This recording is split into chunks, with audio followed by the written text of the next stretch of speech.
Have you ever paused and wondered, why do you wake up almost every night around 2 a.m.? Maybe you didn't drink a lot of water before bed. Maybe your room is quiet and comfortable. Yet night after night there it is, the same interruption. If this sounds familiar, please know you are not alone. Across India, especially among seniors, this quiet midnight awakening has become more common than we often talk about. What starts as a minor inconvenience soon begins to shape entire mornings, afternoons, and even moods. A night of disturbed sleep isn't just about a missed dream or a foggy morning. It's about fatigue that lingers. It's about waking up dizzy, unsure on your feet, and facing the risk of a fall in the dark. It's about carrying a tiredness through the day that no nap can truly fix. But what if I told you that a simple change, something as gentle as the way you drink water, could shift this entire cycle? In this conversation, we're going to explore the reason behind these restless nights. We'll hear insights shared by senior urologists, and we'll understand the small but powerful habits that can either harm or heal your sleep. If you've ever believed that nighttime bathroom trips are just part of aging, this video may offer you a new, more hopeful perspective. Before we go deeper, I'd love to know, where are you watching this from? What time is it right now in your day? Let me know in the comments. Even if it's just a simple moment from your daily life, it means a lot to connect. And if this message speaks to you or someone you care about, consider subscribing to the channel. We share simple, thoughtful health advice in a voice that's familiar and close to home. Now let's gently unpack the heart of this issue. Every night, as the rest of the world drifts into sleep, countless elders in India lie awake, not because of noise or worry, but because of their bladder. They find themselves waking up once, twice, sometimes more, just to use the bathroom. What seems like a normal part of growing older often starts subtly, but over time it chips away at the quality of life. You lie there in bed, hoping sleep will return quickly. Sometimes it does, sometimes it doesn't. And when the sun rises, instead of feeling refreshed, you feel drained, achy, irritable, disconnected.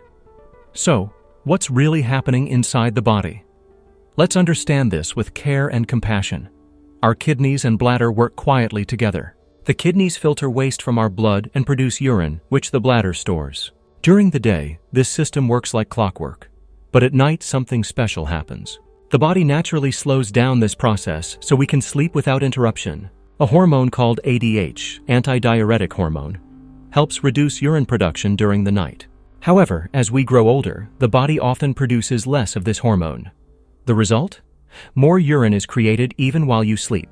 That's one of the main reasons many elderly people experience what is known as nocturia, the need to urinate frequently at night. But nocturia isn't a disease, it's a sign. It's your body's gentle way of saying, pay attention, something's off. Let's look at a few of the common causes. For many older adults, the bladder itself may become weaker or less elastic with age. Just like joints may become stiff or knees lose strength, the bladder too can lose its ability to stretch and hold as much as before. That means even small amounts of urine can trigger the urge to go. In men, there's often an additional factor: benign prostatic hyperplasia, or BPH. This simply means the prostate gland has enlarged slightly, pressing against the urethra and making it harder to fully empty the bladder. The result? The bladder fills up quickly again, prompting more trips to the toilet. In women, especially post-menopause, hormonal shifts can make the bladder more sensitive. Even a tiny bit of urine might send strong signals to urinate. And beyond these changes, common health conditions like type 2 diabetes and high blood pressure, both prevalent in Indian seniors, can also affect kidney function and urine production. But here's where things get interesting. In many cases, frequent nighttime urination isn't caused by illness at all. It's caused by habit, specifically how and when we drink water.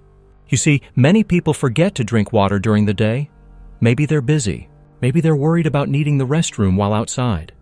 Then once evening comes, they suddenly drink 2 or 3 glasses at once, trying to catch up. But our kidneys aren't like water tanks. They don't store water for later. They process what you give them in real time. So when you flood your system with water late at night, your kidneys work overtime, right when your body is trying to rest. The result? A full bladder, even just an hour after falling asleep. There's also the habit of evening tea or coffee.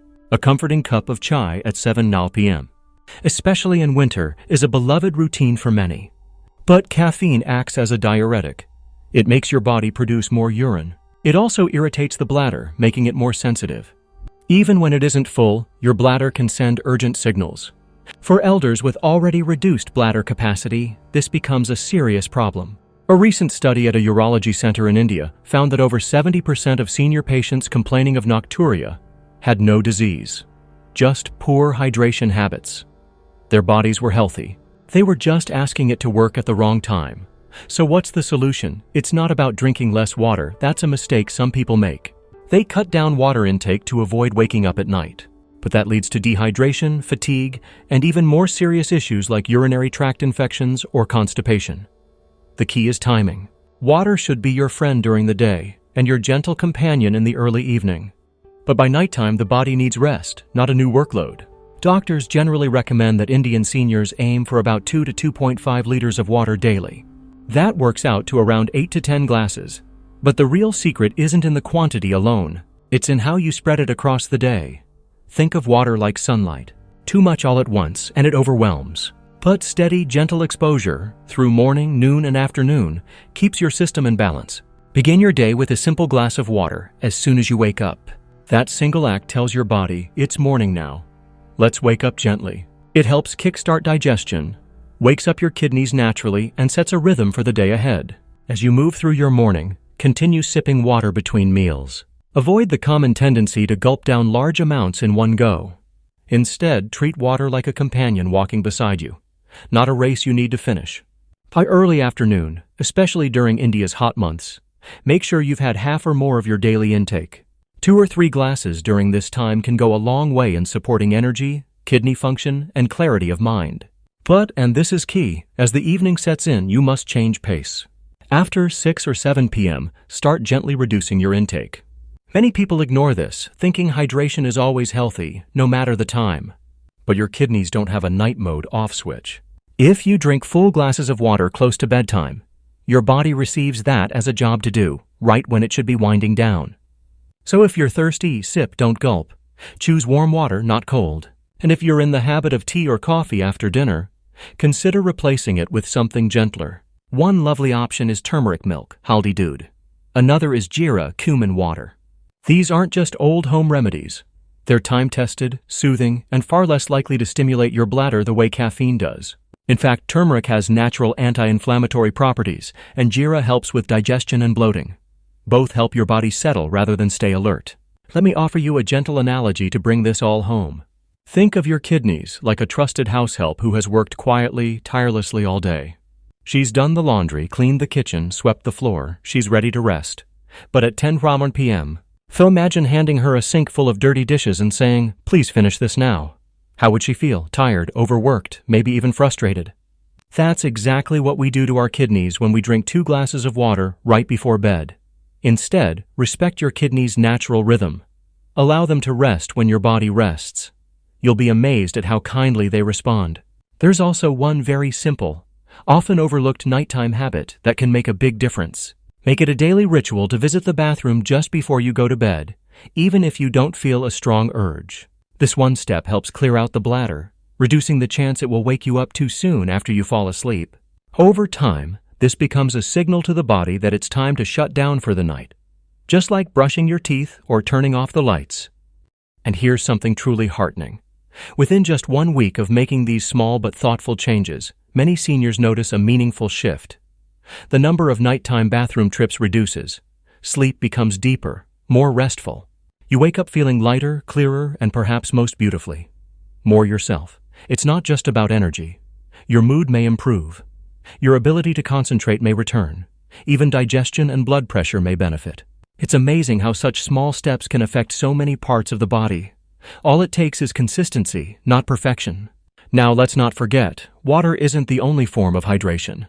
Many of our beloved Indian foods are rich in natural water. Vegetables like cucumber, lauki, bottle gourd, and fruits like watermelon or papaya all contribute to hydration. Simple dishes like thin dal, rasam, or vegetable stews provide both nourishment and water in easy-to-digest forms.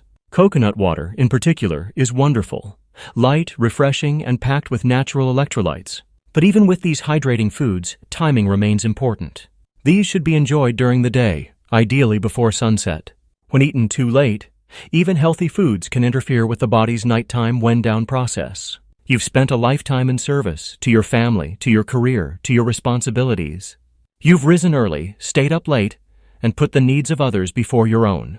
But now, in this deeply deserved chapter of life, you need and deserve rest. Not just casual rest, but healing, nourishing, soulful rest.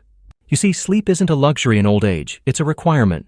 A medicine gifted by nature. It sharpens memory, it calms your heart, it strengthens immunity. It supports your nervous system, improves your digestion, and balances your emotions. Fit helps you meet each day not with dread, but with strength and ease. So don't let old habits or small mistakes or outdated beliefs rob you of this essential gift. And if you've tried these adjustments and still find yourself waking multiple times each night, don't lose hope. There may be other reasons at play. An enlarged prostate, uncontrolled diabetes, or bladder infections could be contributing, but these are manageable with the right guidance. Please don't suffer in silence. Speak to your doctor. Visit a urologist. Ask the questions. Share your story. You've spent a life caring for others. Now it's your turn to be cared for with kindness, with expertise, and with respect. Let's close with one final thought. Knowledge is not a burden. It is a gift. It doesn't demand. It empowers. It frees you to make small choices with big impact. Think of your water like your walking stick. Supportive, steady, not rushed, not forgotten. Start observing your patterns. Don't overwhelm yourself with change. Just begin. One step at a time. Start sipping more before lunch. Cut down slowly after 6 hours or 7 p.m. Replace that comforting 7:30 p.m. chai with haldi milk. Visit the bathroom before bed, even if the urge is small. These aren't dramatic steps, for they are gentle invitations to return to your natural rhythm.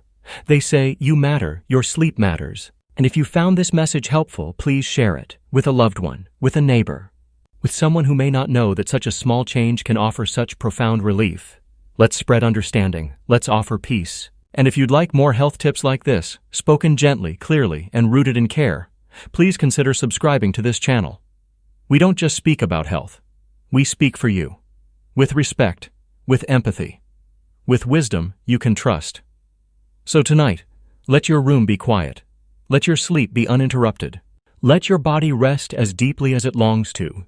And may your mornings greet you, not with fatigue, but with strength, clarity, and a quiet, steady joy.